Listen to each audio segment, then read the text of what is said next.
Hello, my name's Beth, and thanks for joining me here on the Pagan Creative Podcast, where we explore ideas around creativity and the creative life from a pagan and nature-based perspective. We talk about what creativity means to us, how we can draw it out of ourselves, and how we can use it in the world. So today is a very exciting day, because I am doing something that I have never done before. This is the first episode in what I hope will become a bit of a regular spot here on the podcast, where I get to chat with lovely people about creativity and about how that manifests for them in their creative work or their projects, but also about how our creative journey becomes part of our human experience, how it intersects with our approach to life and the way that we relate to ourselves and to others and to the planet that we live on and are a part of. And in other words, it is all the things that we love to talk about here on Pagan Creative. And our very first guest, who I am catching up with through the wonder that is the internet, is Keli Tomlin. So please come join us as we talk creativity and dive into Keli's journey to create her new book called Walk the Wheel. First of all, a very warm welcome to the podcast, Keli, and thank you so much for giving up your time to be here with us. Just to get us started, I'd really love it if you could maybe introduce yourself and just tell our listeners a little bit about you. Absolutely. Well, thank you for having me, Beth. It's lovely to be here. So my name's Keli Tomlin, and I'm a writer and a creator based in Glossop in the Peak District, so right up the top of Derbyshire. I write predominantly non-fiction, but also fiction and some poetry. And I have for some years also been a celebrant, so I've created ceremonies and sort of rites of passage for people to mark the important moments in their lives. I'm also an animist, I'm a mum, and I really like salt and vinegar crisps. Don't we all? Yes. Now, you're currently working on a book project, just coming up to releasing book project called Walk the Wheel. Can you tell us a bit about what kind of book that is and something about the themes within it? Absolutely. So Walk the Wheel is a collection of 8 short stories that are a blend really between kind of traditional fairy folk tales and a more modern kind of approach to storytelling and to nature writing. Each of the stories is rooted in one of the festivals on the Wheel of the Year, and they aim to kind of bring through characters that are breaking down the old stereotypes, sort of gendered stereotypes and things like that, that come in old fairy tales and old folk tales, and marrying that with the sort of the magic and the wisdom in those old archetypes as well. So I was really trying to find that space in the middle between honouring what we know now in the modern world and how we experience the world, but also really paying honour to the wisdom in that cycle and in the traditions that are built around it. Fantastic. So where did this originally, your first sort of inspiration for this, what was the seed that this idea grew out of? So I thought the seed was my child. So when I was pregnant with my kiddo, about maybe 8 years ago now, I wanted a book that I could share with them when they were, that little bit older, that introduced the Wheel of the Year, and really kind of inspired in them the sort of the magic and the wonder for nature and for being connected to that cycle. I really wanted a book that would be an invitation for them to kind of join me in walking the Wheel of the Year every year. Yeah. And I found some lovely picture books and some really great kind of like how-to books, books with crafts and ideas for celebration. But I was really wanting something else. I was really looking for something that had that folk tale quality about it. And perhaps due to my lack of good searching abilities, I just couldn't quite find the thing I was looking for. And so I've always been a writer, and I thought, well, why don't I write that myself? So that was kind of the impetus to start to draw these stories together. But as I've been preparing to promote the book, one of the things I've realized is that the seed, the actual seed for these stories that now exist all together in a book as Walk the Wheel, actually got planted when I was holding seasonal celebrations in my community 10 years ago. And interestingly, they were also called Walk the Wheel. And I would invite people along, and I'm pretty sure you were at one of them, Beth. I was, yeah. Yeah. And people would come along and they would share things that inspired each of the seasons in them. And we'd celebrate the festival by sharing creativity. And after I'd shared all my favourite poems and kind of talked about the seasons and the festivals for more than one cycle, I really wanted a new way to express how I experienced them to the regulars and to the people that came along. And so I started telling stories. And I can see now that the stories that are in the book, some of them absolutely started life way back then in those sharing circles. Yeah. So yeah, the seed started there, and I think it perhaps germinated when I was pregnant and with my kid. So. It's amazing when you sort of do start looking back, isn't it, to see how far something can reach back, and something that's just been sitting there waiting for you almost.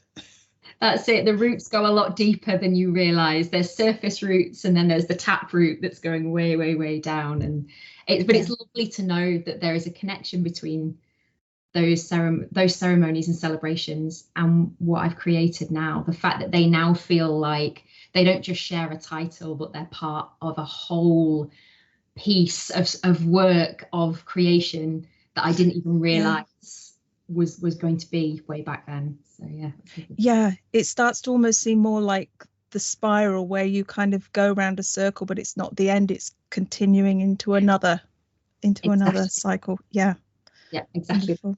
So was this why you started to feel this was important to you to create this? Was this the kind of thing that made you want to take this idea forwards? Yeah, I think because I've never followed a particular path sort of spiritually, I've always been a bit of an eclectic. I've always taken bits and pieces of inspiration from so many places, and I've never followed a set tradition. And I think that's because it's always been really important to me that the way that I am celebrating and connecting to the world is as authentic as possible to me, and it's coming through me and of my experience with the world itself. That feels more real and juicy to me than kind of borrowing set forms from other places. And I know that works for some people. It just never worked for me. And I think I really wanted a way to express what the wheel means to me. And while some of the traditional stories and things that sit around the Wheel of the Year do resonate, some of them didn't so much, and some of them just felt almost right, not quite right.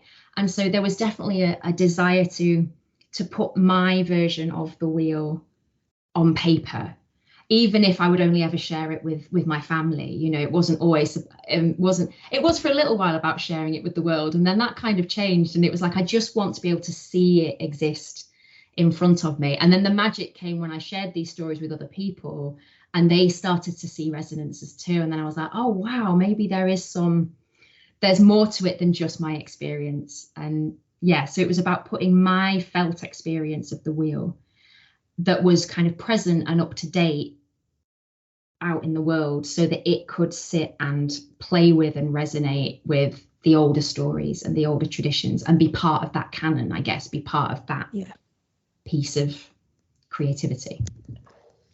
Yeah. So I wanted to ask about maybe some of the challenges that have come up for you in the sort of journey of creating this book and maybe how you've overcome them.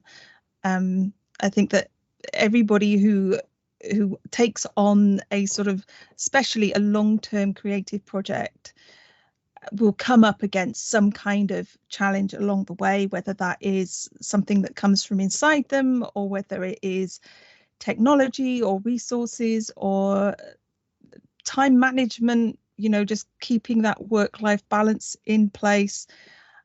But I wondered for you, as you're sort of coming up to this point where the book is about to come into the world, what some of those challenges have maybe been for you and how you've sort of worked through them and overcome them. Absolutely. It was not meant to be this longer term of a project. I think that's probably the first time, I think when I first thought about putting these stories together as a book, I was convinced it would take, a year maximum, and it would be there and it would exist. But, life has other plans, and time and finding time to prioritize the book and the stories was a huge challenge for me, because I was newly a mom. So I had a little kid that really needed me to be there a lot of the time, sort of engaging. I also became unwell at that point. I was diagnosed with an autoimmune disease, and so that took a lot of time and energy and capacity away from me. And then you have just the day-to-day, keeping up with work that pays the bills, and, keeping on top of your house and feeding yourself and keeping everyone clean. And so, finding the time to prioritize those stories was really tricky. And it's taken me a lot of years to find the inner confidence to really start to carve out time to sort of give to them. And I think it was probably just after lockdown started. So in 2020, when, I didn't have other things I needed to do as much. There were other responsibilities, but I had time to think about what I wanted to focus on in my life. And that's when the stories came through really strongly. And I knew then that I needed to bring them into being. And I started really in earnest pulling them together. But even from that point, my inner confidence in what I was writing was tripping me up at every step. And it took me a long time to learn that a draft is supposed to be rubbish. And that the only way to get beyond a bad first draft is to write it. You can't skip that step. I think I've spent a lot of years trying to write the finished product and missing the whole creative process. And, I say it now and it seems obvious, and people would tell me it and I would not see it, but I see it now. I was just trying to write the end product when I had to learn to write drafts. And once I embraced that, it was a joy, because I could just type and let it all out, and then have the really lovely experience of crafting all these almost words into something that actually worked. So that really helped, learning to sort of let go of perfection a little bit. And I think the other big challenge for me was the gatekeeping around the process of creating a finished product, in this case a book. So I think some of that is internal for me and some of it was external. So the idea of what the steps you need to go through to bring a book into the world. And there's an idea that you have to follow this set path, which is you write the draft or the book or the proposal, and then you send it to publishers, and someone has to want you enough to then bring your book to life for you. And for a long time, I refused to consider self-publishing, because in my head, I had built it up that it was not as valid as being published by a publisher. Yeah. And these are all ideas that I've obviously picked up from my youth, that this is the right way to do it and this is the wrong way to do it. This is the best way to do it. This is the kind of not so great way to do it. And I had to do a lot of learning about other ways of doing things. And it came from meeting other creatives and watching other creatives create amazing things without kind of attaching themselves to a big name or to a publishing house or to, some other external validation. And that's what it all came back to. It was about validation. And the minute I realized I didn't need a publisher to validate my stories and tell me they were good enough to publish, I could just publish them on my own. It opened a door, and I was able to then, I contacted a friend who I knew had helped someone else with a book, and she just laid out a set of steps that I needed to go through.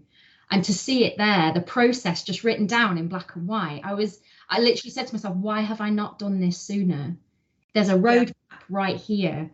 And I didn't know that roadmap existed. And I think a lot of it was blinkers. I think a lot of it I had kind of held myself back because I felt I needed the validation of a publisher.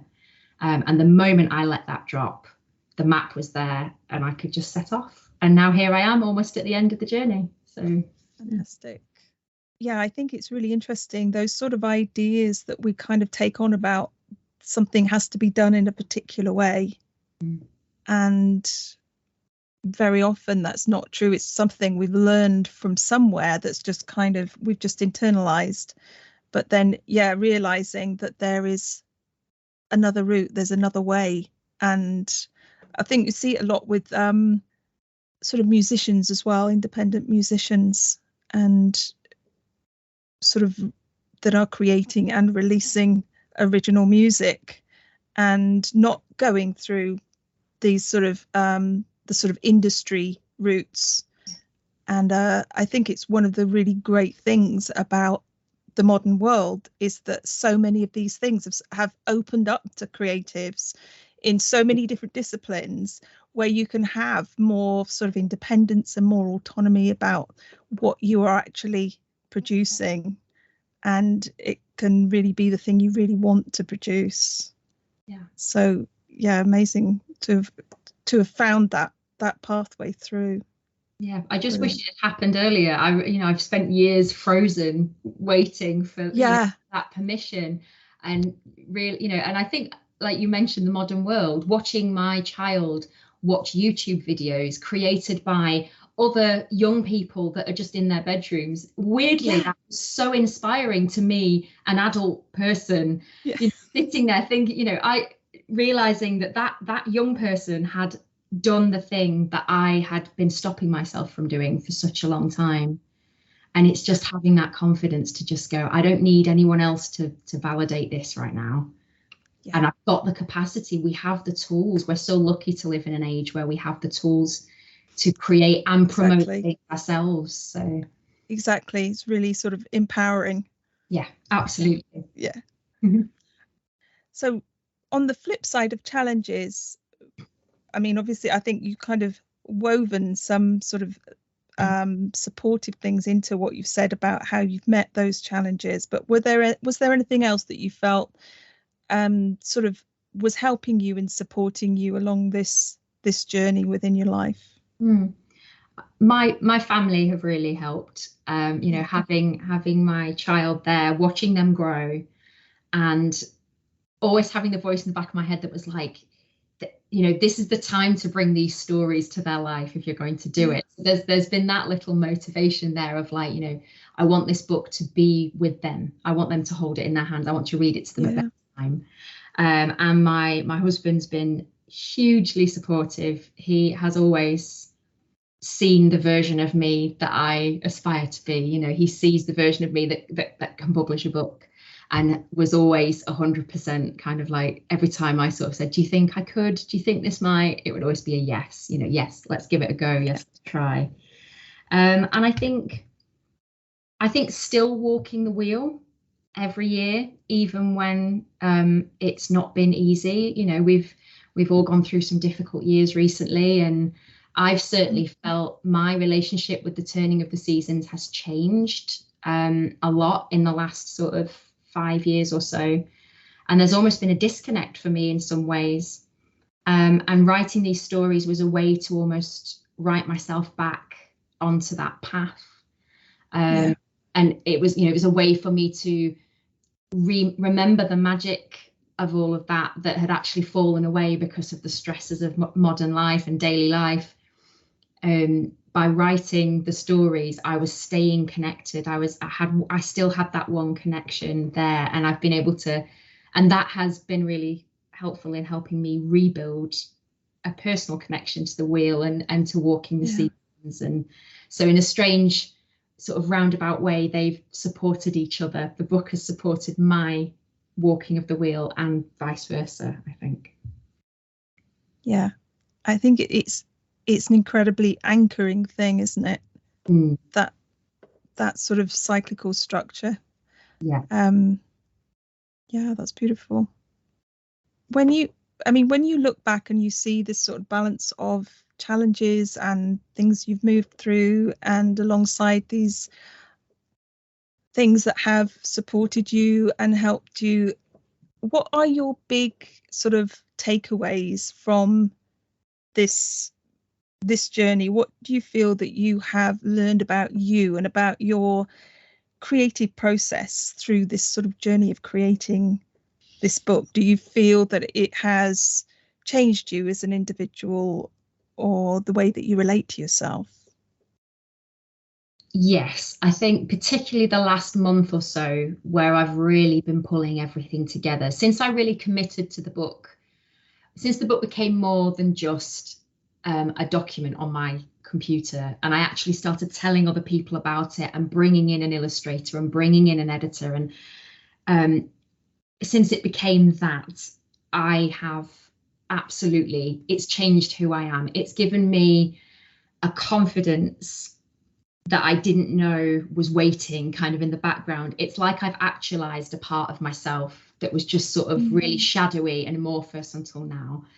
And I feel like I'm able to claim a part of myself that's been waiting. And it's a part that feels like what I have to offer the world is worth offering, and that I have a voice and something to say, and that I'm actually going to put it out into the world. And that's actually sort of healed a bit of a rift that I've had for years and years and years and years and years. I've always had a bit of an uncertainty about, have I got anything worth saying? And it really feels like bringing this book to life has helped to reconcile that and say, yes, you do. And here it is. So that's been huge. And it's given me confidence just in myself now. I carry that in me all the time, which is lovely. It's also highlighted that I really do have more tenacity and determination than I think I thought I had. I've always considered myself not flaky, but I do know when to let things go if it's, and I, particularly over recent years, I've learned to be gentle with myself and to sort of, not overstretch, because that could make me unwell. And this has really proven that there's strength underneath all that, and you can be, soft and cautious if you need to, but you can also then still be tenacious and really make things happen. And that's been a real gift. And just learning that it really does take a village. Like, these things can't be done in isolation. And I think that's something that again, a bit like the wanting to write the perfect version of something first time, I've always been inclined to assume that if something's worth doing, or if something's worth anything, I should be doing it alone. And I'm sure a therapist could tell me where that comes from. But that was very much the idea that I live with. And now I realize that if something's going to be the best thing it can be, it needs all hands on deck. Yes. And it was only through hiring an illustrator, hiring an editor, a typesetter, bringing in all these people who specialize in these very particular parts of the book making process, and seeing what their skills have brought to my stories. They are 100 times better than they would have been if I'd just done the whole thing myself. And it's such a gift to have that in hard proof. Yeah. And now I just feel like every time I have a creative project, I'm going to be looking out much quicker.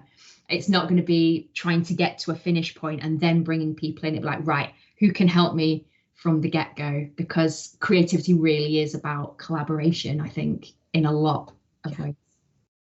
Yeah, I mean, I think especially something where you may be trying to bring together something which has got so many different elements within it, and most of us are not going to be sort of highly proficient in every single one of these areas. So actually kind of bringing in that from other, so you can focus on the thing that is really in your heart, that you are really connected to.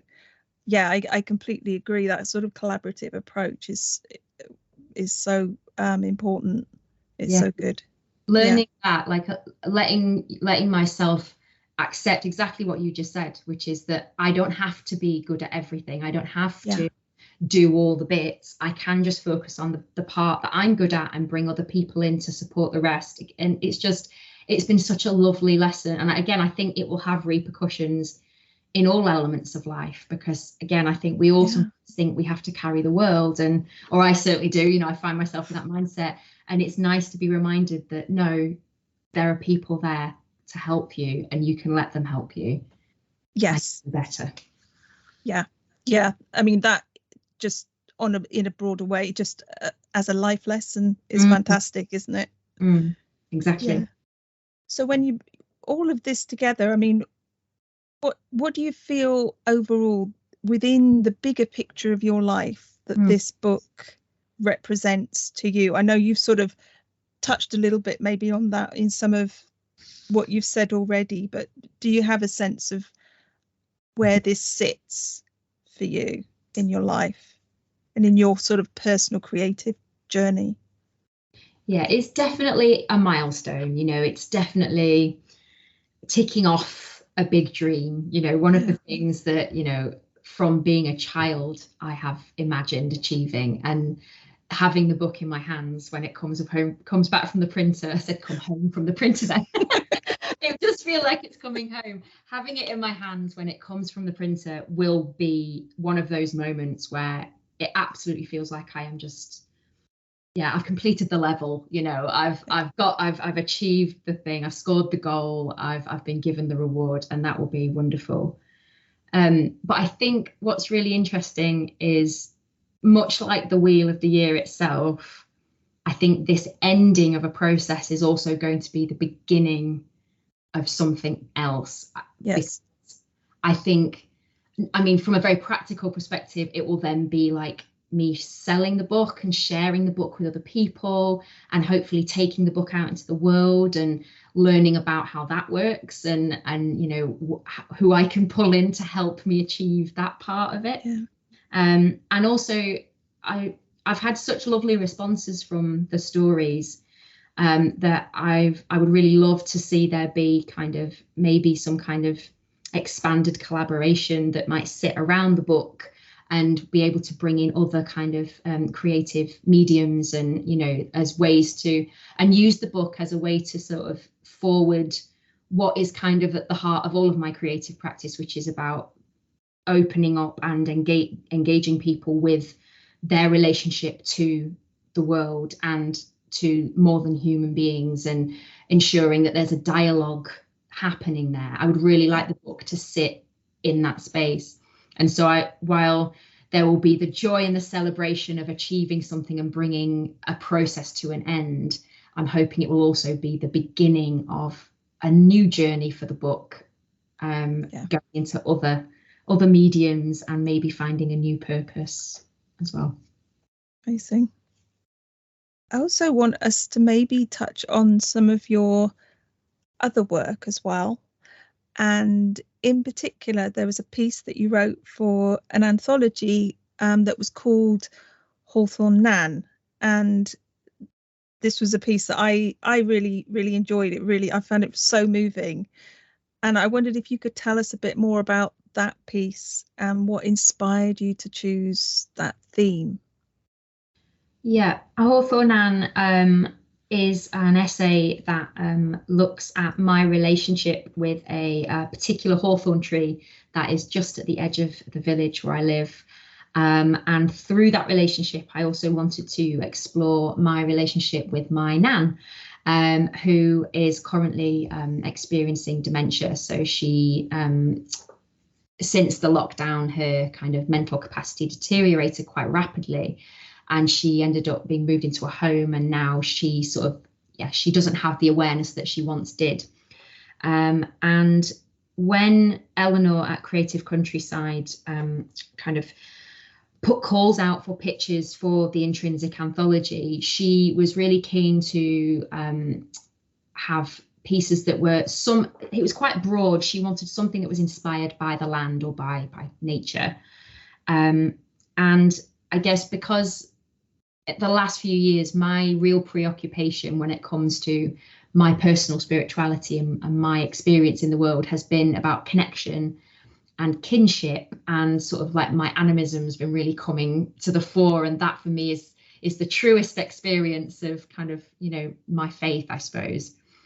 And so I knew that I wanted to write something about connection and kinship, but I didn't quite know what. And I realized that I'd been visiting this tree for a long time, and that I had a relationship with this tree that perhaps to the outside eye would seem quite strange, because I mean, even the fact that I would say I have a relationship with this tree, but I absolutely do, in the same way that I have a relationship with my friends and with the humans in my life.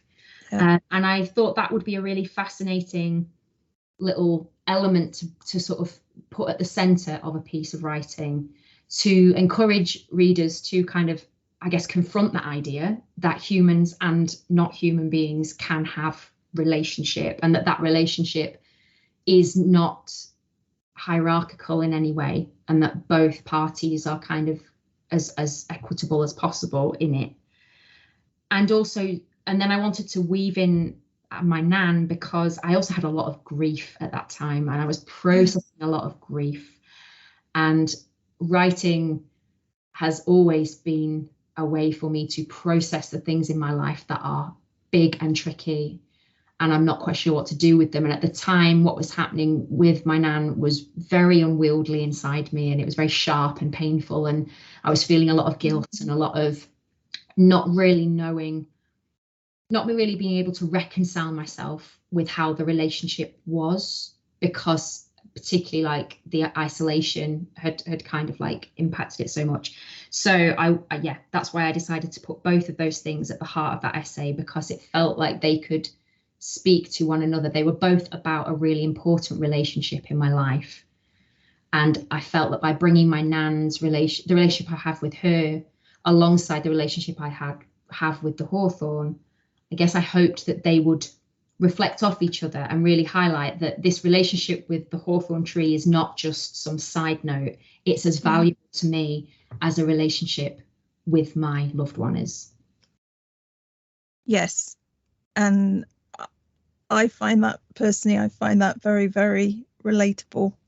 I think the relationships that we form with sort of other kinds of beings in nature can reach just as deeply into our hearts as the relationships that we have with other human beings. Yeah, I think unless you're kind of wired that way, sometimes it doesn't occur to people to think about it in that way. But like you're saying, actually being able to create a piece that puts those two alongside each other and sort of weaves them together, which you did amazingly well in that piece, that is really, really beautiful way to express that. Do you feel that writing that piece, because one of the things that struck me with it was this sort of powerful example of how the personal sort of healing process and the other things that might be going on inside us can come together with our creative process. And I just wondered if you had any more thoughts or any insights as a result of having written this essay. Yeah, it was definitely, I can reflect on it now, because I think I wrote it a couple of years ago now. Looking at it from this distance, I can see that the process of writing that piece and then experiencing it being published and put out into the world, all of that has really helped me to contextualize all of the feelings and all of the things that was going on inside for me at that time. So as I said, I was feeling a lot of grief, a lot of guilt, and it all felt very sharp and spiky and unwieldy. And I think through the process of like writing and making regular visits to the tree, and then coming back and kind of like working on it some more, like having that process, that kind of formalized process, really helped me to start to settle those feelings and those thoughts into a more manageable, more comfortable shape that has kind of been able to fit inside me much more easily. And I think because I'm not able to communicate those feelings and those thoughts to my nan, because she is not in a space to receive them, there was absolute healing in being able to go to the tree and explain to the tree exactly what I was doing. And it was almost like getting permission to write the essay, because I was aware I couldn't ask my nan because she doesn't have the capacity to answer that question. So I was taking some liberty there with her identity and her story and our relationship. And I had to really wrestle with that. But then by going to the tree and talking to the tree about the process throughout the whole writing process, drafting process, even beyond into publication, it felt like I was able to somehow reach her through the tree, and I was able to find peace with that as well. And so, yeah, it gave me, through the writing of it, I really did find and hone the connection with my nan, and my connection with the tree. And I feel like those two relationships are both stronger for doing the essay, even though there is distance now and I perhaps don't have the same kind of relationship. It also is a reminder that, yeah, the relationship may not be what we perceive a relationship to be, but it's still valuable. So my relationship with the tree can't talk to me in a human way. It can't use language, it can't hug me, but there is still something of value there. And that's really helped me to kind of like take that lesson into my relationship with my nan and be like, well, she may not use words as we do anymore, and she may not be able to see me in the way that I see her or remember me in the way I see her, but there is still so much love and value in that connection. So yeah, it's been, I just think any time when you kind of go into intentional, aware kind of relationship, connection, meeting place with a not human being, there's so much potential to be inspired and kind of invited to really feel the feelings, but in a way that you're not alone with them. They somehow help you hold them and give shape to things. I think more than human beings, trees in particular are very good at giving shape to things that we struggle to as human beings. Do you think sometimes it's exactly because they don't communicate with us in language that we get that feeling of just being with another being? Yes. And we're just in that sort of presence with them, and that somehow it shifts us into a place where we can sort of access things in ourselves that we maybe don't if we were to be having an actual conversation. Exactly. They take us back to that core truth, which is that, simply by being in proximity to another being, you are in relationship. There is a relationship happening. Exactly. And we don't actually need to work that hard for a relationship to be valuable. It can just be that. And trees are so, I could talk about trees for hours, Beth. Trees are just so whole, in my opinion. Yeah, they are so whole, and I feel more whole when I am in their presence. And then I find I'm able to take that with me and apply it in other places and try to bring that same quality to other places. And it always seems to have a positive effect if I do. Yeah, they are just, if nothing else, the message from it would be, go and find a tree. It will heal you.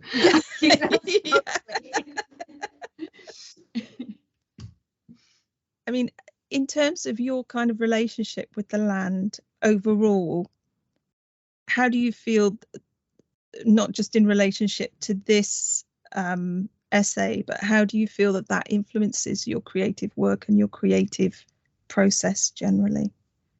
I think, well, to sort of make a pun, it is intrinsic. It is absolutely embedded, more so than I think I realised. I've been doing an MA in creative writing recently over the last few years, and it's been fascinating because I've tried to write about other things, about things that aren't sort of rooted in the land and that are focusing on things, very human concepts and very human sort of stories. And it doesn't matter what the topic is, that voice that wants to speak for the more than human, for the land, for the cycles of this world that are beyond the human, is always there and is always making comment and always wants to come through. And my best work is the work where I let that happen. And I think I'm realizing that, you know, that's really where my passion for my writing is about using my words and my creativity to speak to that voice and let that voice be heard. And particularly at a time where we're living in ecological crisis and climate crisis, and it feels like it's so necessary that to kind of stifle that voice and to not let the influence of the land and the landscape and all the beings on it, to not let that come through, feels wrong.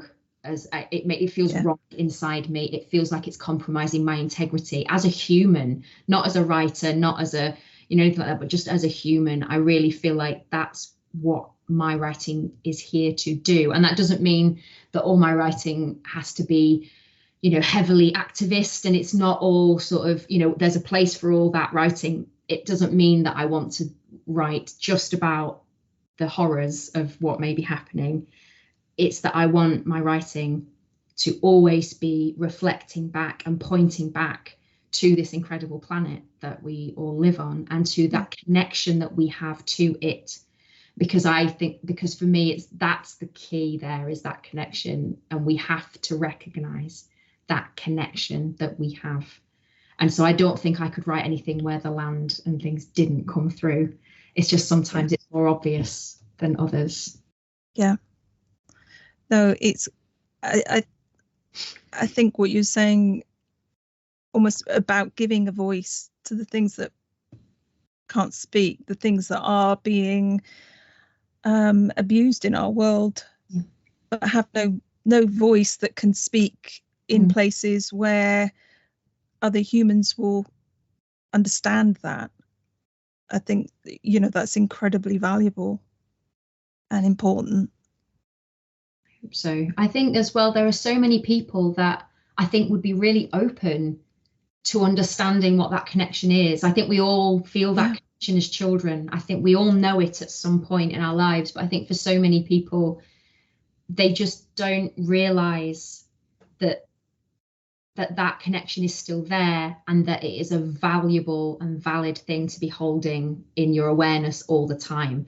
And that some people just need a gentle nudge, just a little shake on the shoulder to recognize that this is possible. These beings are here and we're all in this together. You know, if we could just give them that little shake on the shoulder, then there'll be more and more and more of us that are ready to kind of stand up and really protect what needs protecting. Yes, exactly. Yeah, I think it's so often it's just, you know, the way that life seems to get set up in our world, where everything is just so fast paced and there's so much noise effectively. And just going back to what we were sort of saying about just being in the presence of something and being still, that's such a rare thing in our world, to just stop and be still and to listen and feel. And I think it's when people do make space for that. Like you say, it's just creating that space, isn't it, where that awareness can actually step into it, where it's not being pushed out by all of this sort of busyness and chatter and everything, all the stresses that everybody has in their lives, but just creating those spaces that just give us something different. Exactly. It's why poetry is so important to me, and why I think even my fiction and my non-fiction have quite a poetic leaning. You know, I take a lot of inspiration from poetry. I may not write poems all the time, but poetry has this amazing capacity to hold space around the idea that it's describing. So, you know, because it's quite specific. For me, poetry is also really spacious, and I want all my work to be similar. I want there to always be space for the person who's reading it to sort of slide into one of those moments and to just sit in that space and feel what the words or the thoughts make them feel. And yeah, that's that's the key for me, is to make that space for the reader. Beautiful. Okay, so we are sort of coming towards the end of this time today. But there is just a couple more things that I just want to ask you to speak about. Circling back to Walk the Wheel, the book that's about to be released, where can people buy the book, or find you, find out more about what you're working on, follow you on social media? Where can we find you? So, yep, you can find me on social media. I'm at Keli Tomlin. That's KeliTomlin on Instagram. And on Facebook, the page is called Keli Tomlin Writes. Similarly, I have a website, which is www.kelitomlinwrites.com. And that's where you'll be able to find Walk the Wheel. So pre-sales will start on the Spring Equinox this year. So the 20th of March, you'll be able to go to the website and pre-order your copy of the book. And all pre-orders are coming with a special little gift. The book itself will then launch on the 31st of March, so 11 days later. And that's when books will start to go out into the world, and then they'll just be available on the website sort of from then on. I'm hoping to start stocking in a few little local bookshops, but primarily the website or social media is the place to go. Brilliant, thank you. And I will make sure that I put those links into our show notes for this episode so that everybody can click through really easily and go and check everything out. Lastly, just to ask you whether you have any sort of final words of advice or encouragement or top tips that you would want to share with people who maybe have some kind of creative vision or dream, something they want to bring into the world or to cultivate in themselves, whatever that might be. Is there anything you'd want to share in that way? Get really comfortable with doing things poorly. because doing something poorly is way better than not doing it at all. So get really comfortable with doing things that are kind of all right, because if you keep doing things that are kind of all right, eventually they're going to actually get quite good. So yeah, get comfortable with that. Don't hide your stuff away in secret. Don't wait until it's right to show everybody. Show everybody from the start, because there are going to be people out there that are going to give you the most incredible insights. So welcome in those really kind of like supportive, collaborative voices. They will take you far. And don't assume that just because something takes a long time, it's not as valuable. It will take as long as it takes, but the journey will get you there in the end, and the end product will be exactly as it's meant to be. Just take your time. Agree 100% with all of that. Especially that part about allowing things to not be perfect, allowing yourself to just do it, and it turns out how it turns out. Yeah. And then you try whatever you need to try to take another step, and you get there eventually. On that one, I am not by any stretch. I still sit down to a document and will realize that after 20 minutes I've been working on 3 sentences, and that's the moment when I stop and I walk away and I say, no, I have to come and do this another time. Because you have to be in the right mood to take your own discomfort and failure. Really, you have to be in the right mood to write nonsense. So write when you're in that mood and let yourself just go, and then come to the edit, come to the crafting of it all with that sharp mind. Those 2 minds are for 2 different parts of the process, and if you can figure out when one is there and when the other's there, then hopefully the process will kind of go a little more smoothly. Yeah. Wise words. Okay, so we are gonna sort of come to a close now. Gosh, yeah, we've been talking for a while. But I just wanted to really, really thank you for coming onto the podcast today. It's been really, really fascinating to talk to you, really inspiring. And I've certainly got lots to go away and think about. And otherwise, just really wanting to wish you lots and lots of luck with Walk the Wheel and the launch. And I know that it's going to just touch the hearts of so many people. So, really wishing you every good thing for that. And just thank you. Oh, thank you so much, Beth. It's been an absolute treat to just sit and chat with you about all this. It's been gorgeous. Thank you. Oh, thanks.